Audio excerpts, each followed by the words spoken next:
Alright, let's review part 1, the introduction, and part 2, the supremacy clause. Okay, here we go. Why is the Constitution important? Remember we talked about this question last review. Here it is. Remember the magic answer, word for word. The Constitution makes the rules that protect we the people from the government or any other person taking our freedom from us. Okay? Let's get that ingrained in our hearts. Why the Constitution is so important. Why we study this in the first place. Next question. What branches of government do Articles 1, 2, and 3 of the Constitution address? Okay, kind of combining the question here. 1 is legislative. Good. 2 is executive. 3 is, remember the smiles? Going to the judge. Judicial. Okay, good. Okay, quickly now, name the 5 clauses everyone should know. Remember our acronym? STING. So S is supremacy. T is treaty law. I is interstate commerce clause. N is necessary and proper clause. And G is general welfare clause. Very good. Okay. Hopefully those are just boom, boom, boom. They rattle right off. Okay, very, very quick. Name the constitutional reference for the following 2 clauses. Supremacy clause is supreme. Regal supreme. Article 6 clause 2. Good. And the treaty law should be right in your head. It's Article 6 clause 2 as well, right? You got a tree and a T, 6'2". Excellent. Now moving into the supremacy, review for the supremacy. Supreme or supremacy, fill in the blank level of power or authority. Remember the answer there?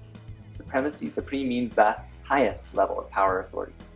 Excellent. Next question is defining to pursue. What's it mean to pursue? To follow. Well done. Okay. Next thing is fill in the blank. This Constitution and laws of the United States which shall be made in pursuance thereof, right? That's the condition, remember? Okay? And the next question says, essentially, what does that mean? Explain the significance of the highlighted portion of the supremacy clause, this yellow part, which shall be made in pursuance thereof. Tell me the significance of that. What does that mean? I'm listening. Go for it. Good. Keep going. I don't know where you're at. Yeah. Okay. Now, once again, this is the exact word-for-word answer you need to have. Okay, here it is. Just because a law is a federal law, that does not mean it is supreme and wins out in a conflict between federal and state law. What wins out is the Constitution. So if a federal law is made that violates the Constitution instead of follows it, then that law is not the supreme law of our land. The Supremacy Clause puts the Constitution as the supreme law of the land, not federal law as the supreme law of the land. Did you get that? Okay, more or less, right? The idea. We want to capture those ideas. It's really, really important to know that. Lastly, we're going to go through the memorization of the Supremacy Clause. Are you ready? Okay. Go. This Constitution and the laws of the United States that shall be made in pursuance thereof shall be the supreme law of the land. Excellent. Okay guys, remind me, where is the general welfare clause found? Remember, the general served in the 181st. There you go. Article 1, Section 8, Clause 1. Good. That's where we're at. That's what we're going to talk about in this segment, okay?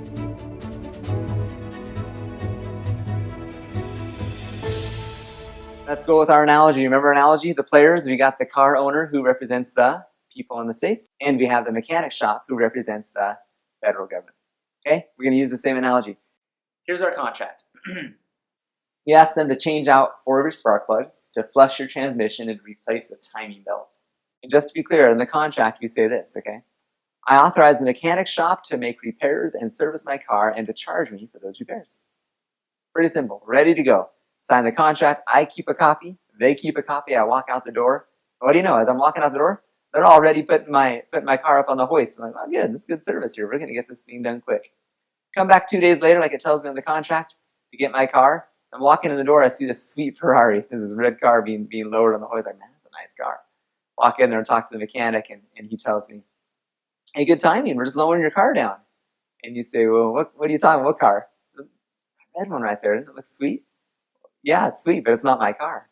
Oh, no. Sir, we took the opportunity to make this car decked out. We changed the tires. We put a new body on it, painted it. Don't you love it? I may or may not love it, but it's not my car. I didn't authorize you to do that.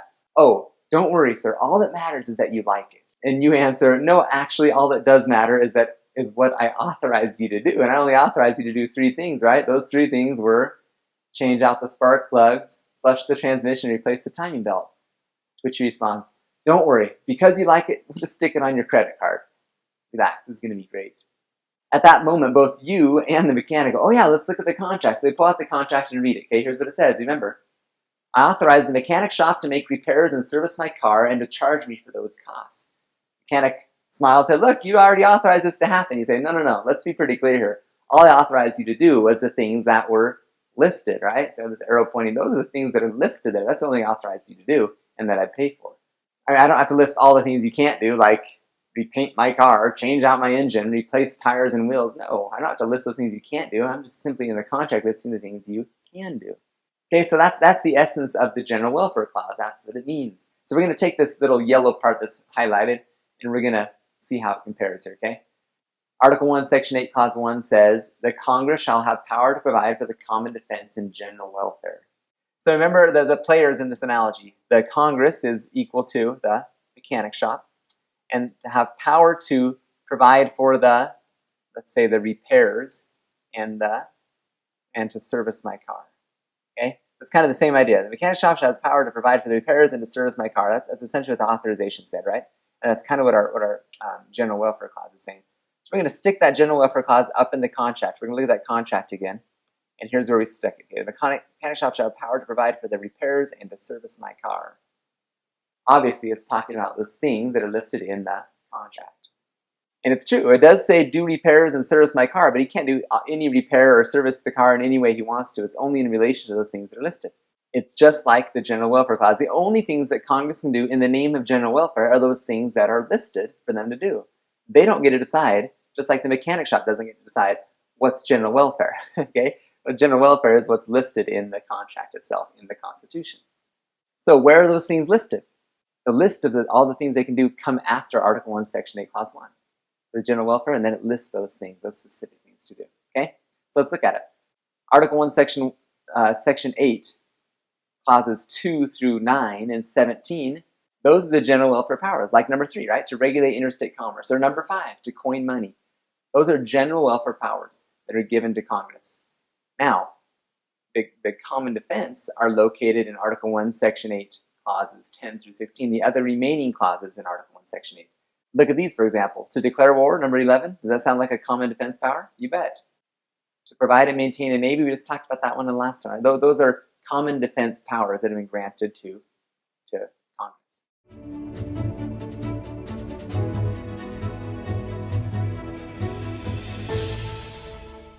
Pull out your Constitution, your copies of the Constitution, all right? Remember, Article 1, Section 8, page 6, okay? Go there, pull that out. Get ready, get your highlighters, get your pens ready. We're going to talk about it, okay? There? Excellent. Okay, remember, the Article 1, Section 8 has 18 clauses in it. Remember we wrote those down? Now we're going to go to Article 1, Section 8, Clause 1, and we're going to look at that, where it says, the Congress shall have power to, okay, we'll skip a few lines there, and it says, provide for the common defense and general welfare. Underline that, would you? Here's the visual of that, so you can see what parts you're supposed to underline. The Congress shall have power to provide for the common defense and general welfare, okay? That's the general welfare clause. That's what's known as the general welfare clause, because it says general welfare in there. Now we're going to take those words and we're going to stick them on a screen again, on this slide, so we can read them a little bit better. Notice here's number 1. It talks about the general welfare. Those general welfare powers are clauses 2 through 9 and 17. Okay? And the common defense powers, like we talked about earlier, are clauses 10 through 16. Those are the ones that refer to the common defense powers. So what I want you to do, take out your highlighters. Take out a yellow highlighter and highlight clauses 2 through 9 and 17. And make sure to highlight the word general welfare. Maybe draw an arrow to those portions, okay? Let me give you a second to do that. Okay, so remind what you're doing. You're taking general welfare and highlighting that word. And you're highlighting 2 through 9 and highlighting number 17. Those are the general welfare powers. Okay? Excellent. Let's move on to the second one, the common defense. Let's highlight that in blue, let's say. Common defense says provide for the common defense, and those clauses are clauses 10 through 16. Highlight those and draw an arrow to those. Okay? So now your Constitution is going to look like this. It's going to have a bunch of colors on it. I'll give you a second. Got it all done? Okay, if you need to push pause, go for it. We're going to move on. Okay, so here's what it looks like. The general welfare clause, general welfare powers are the yellow ones, and the common defense powers are the blue ones. Okay, kind of have the first introduction in Article 1, Section 8, Clause 1. It introduces those powers, and then it lists them right there.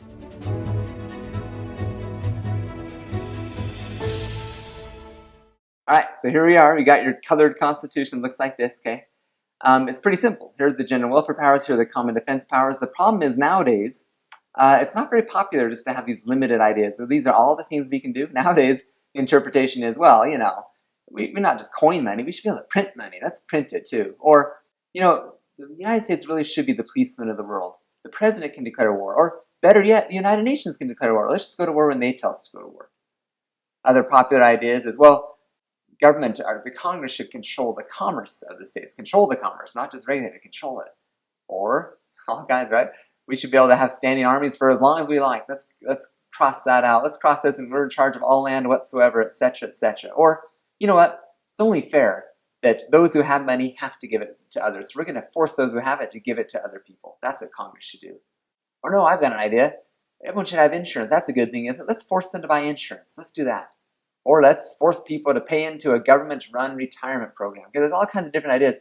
And so what happens is the Constitution ends up looking like this, with a bunch of cross-outs and extra words and all these different things, to the tune of the idea that about 80% of what Congress does nowadays has nothing to do with the Constitution. It's not authorized. You can't find it. They say, well, it's general welfare. It's good for people in general, so we can do it. That's not what the general welfare clause says. It doesn't say, oh, it's good for people. We should do that.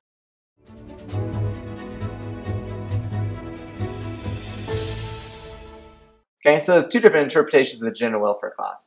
The first one is, government should decide for the people what's good for them. And their constitution looks like this, okay? With a bunch of side notes and extra paragraphs and cross that out and draw an arrow here, okay? The other side of the equation, the general welfare, means the people decide for themselves what is right. The people decide for themselves what is right, okay? And their constitution looks like the one we look at. It's just plain and simple. It's written there in plain English, okay? It's not, oh, I think this and put a star here and an arrow here, etc., etc. Now, which one do we believe in? Which one does America stand by? America stands by the Constitution, not the revised, interpreted form of the Constitution. Notice the difference here. On the left-hand side, the government decides for the people what's good for them. On the other side, the people decide for themselves what is right. Do you see the difference? One puts government in charge of the people. The other one puts people in charge of the government. That's America. When the people are in charge, the source of power is the people. We're the ones who've been endowed with unalienable rights. Now we get to decide how to self-govern. So I want to point out two of the key words, okay? These are the key words. This word good versus the word right. Just because something is good doesn't mean it's right for government to do it. Is it good that poor people have houses to live in? You bet, it's really good. Is it right that government forces that to happen by taking from some and giving to others? No, that's wrong. Because doing that is stealing, and stealing is stealing regardless of who's doing it, government or a person. Okay? So what's right versus what's good? Too often, there's way too many times where I say, well, it's good, this is good. There's no question that it's good. The question is it right? Is the government deciding it's good for the people, or are the people deciding what's right for themselves? Is it right to steal? No. It's not right for anyone to steal. Okay? So the bottom line is, which constitution do we follow? The one that has a bunch of annotations and scribbles in it, or the one that's just plain and simple what it says? That's a question that needs to be answered, isn't it? Daniel Webster, he was one of the great early leaders in America. He said this: the Constitution was made to guard the people against the dangers of good intentions. What does that mean? It means there's all kinds of good intentions. But just because something is well-intentioned doesn't mean it's right for the government to do. And the Constitution guards us against the tendency to do all kinds of tons of things in the name of good intentions. It's not good that's the standard. The standard isn't something that's good. The standard is that something be right and authorized by the people. And the way to find out if it's authorized by the people is if it's written in the Constitution. You're right.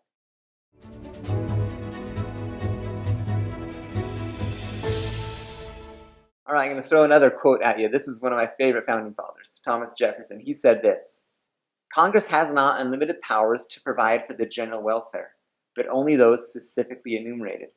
He's saying right there, Congress doesn't have power to do whatever they want to in the name of general welfare. Only those things that are specifically enumerated. What in the world does enumerated mean? Let's look at that. Enumerated means to write down or to list. Okay? Only those things that are specifically written down. Okay, so you throw that in the quote, makes a little more sense. Congress has not unlimited powers to provide for the general welfare, but only those specifically written down. In other words, here's the mantra. Here's the idea of the general welfare clause. If it's not listed, you can't do it. That makes sense? Is that a simple way of just summarizing everything we've talked about this first 15 minutes or so? Yeah, if it's not listed, you can't do it, right? On the contract, you're bringing your car. If it's not listed to do it, you can't do it. I didn't say you couldn't change my car into a Ferrari, but it's not listed that you can, so you can't, okay? Jefferson makes another quote that is going to help putting in here, okay? It says, to take a single step beyond the boundaries drawn around the powers of Congress is to take possession of a boundless field of power. Okay, so here we have a visual, right? Here's Article 1, Section 8. Here are the powers of Congress in this little blue bubble we have. Now, anything within that, they can do in the name of general welfare, right? It's listed, Article 1, Section 8, Clause 2, or Clause 7, or Clause 17. They can do those things. But when they take a single step outside of the Article 1, Section 8, the powers of Congress burst that bubble, it's a boundless field. It can go forever and ever. You get the cows out, right? They get outside the fence, they're gone. They're out. They're doing whatever they want to do at that point, okay? That's the point he's making.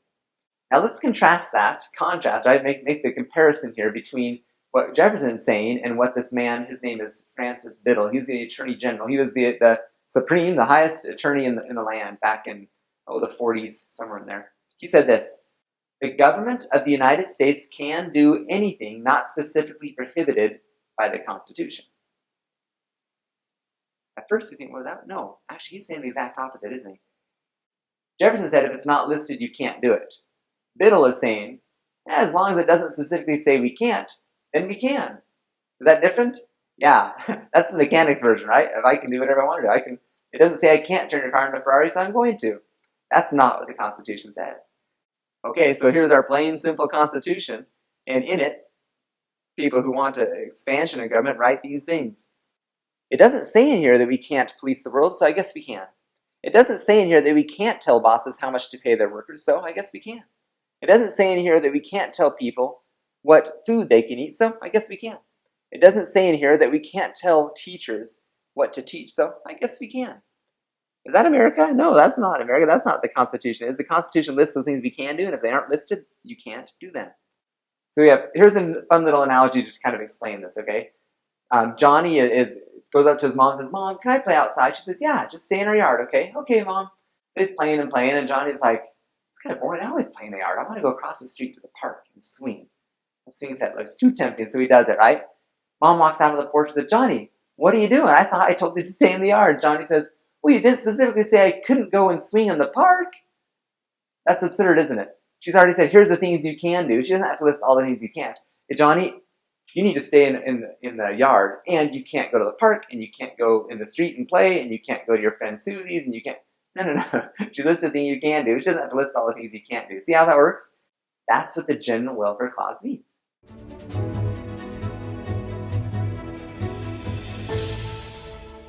There's another part of the Constitution that's very, very important. It teaches this idea very clearly. It's called the 10th Amendment. Here's what the 10th Amendment says. Okay, we're going to read the first part. The power is not delegated to the United States by the Constitution. Now, there's a big word there. What's delegated mean? Delegated means to give, to authorize. Okay, so the power is not given to the United States by the Constitution. Next part, are reserved to the states respectively or to the people. What's the word reserved mean? Reserved means are kept for, okay? So they're kept for the states respectively or to the people. Now, if you read that with the definitions put in there, it says this: the power is not given to the United States by the Constitution, are kept for the states respectively or the people. The power is not given to the federal government, to the Congress. Who's it reserved for? Who's it kept back for? For the states and for the people. That's powerful. That's powerful. That's a concept that we're not living right now, and therefore having some challenges with our freedom.